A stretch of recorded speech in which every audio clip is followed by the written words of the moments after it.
এই আন্দোলনের কারণে বিশৃঙ্খলা করে।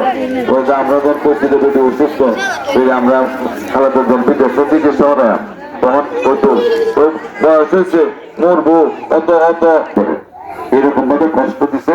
এরপরে দেখেন এই খেলাটা যে আজকে বাংলাদেশে আজকে বাহির হয়েছে জগতে, এবং পৃথিবীর মধ্যে এত বড় জানাজা আর কোন মহিলা পুরুষ তৈরি হয় না পৃথিবীর মধ্যে, আর ভবিষ্যতে হইব এটাও মনে হয় না। এত বড় জানাজা 32 সদস্য মানুষের জানাজা পড়তো।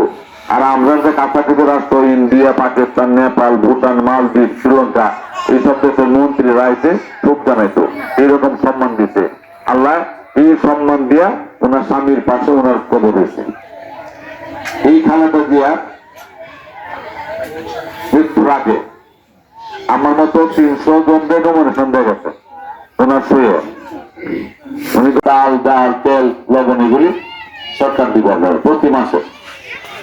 এটা যদি এবার বিএনপি ক্ষমতা সরকার গঠন করতে পারে, আমারও যদি এমপি বানাইতে চাইলে এইটা পাবেন 50 লক্ষ মহিলা। আর এই কৃষক কার্ড থাকবে সকল কৃষকের জন্য। এই কৃষক কার্ড দেওয়া, কৃষক এটা স্মার্ট কার্ড দেওয়া, সরকারের কাছ থেকে স্বল্প মূল্যে বীজ, সার, কীটনাশক, আপনার স্বল্প সুদে ঋণ, আপনার ওই স্বাস্থ্য সেবা, কৃষি প্রণোদনা, কৃষি ভর্তুকি এগুলি পাবেন। এবং কৃষকদেরকে দেওয়া হবে কৃষি বীমা। বন্যা, খরা, বিভিন্ন কারণে যখন ফসল নষ্ট হয়ে যায় তখন কিন্তু কেউ আপনাদের পাশে এসে দাঁড়ায় না। এটা কৃষি বীমা করলে এই যে যার ফসল নষ্ট হয়ে যাবে সরকার থেকে তাকে ভর্তুকি দেওয়া হবে।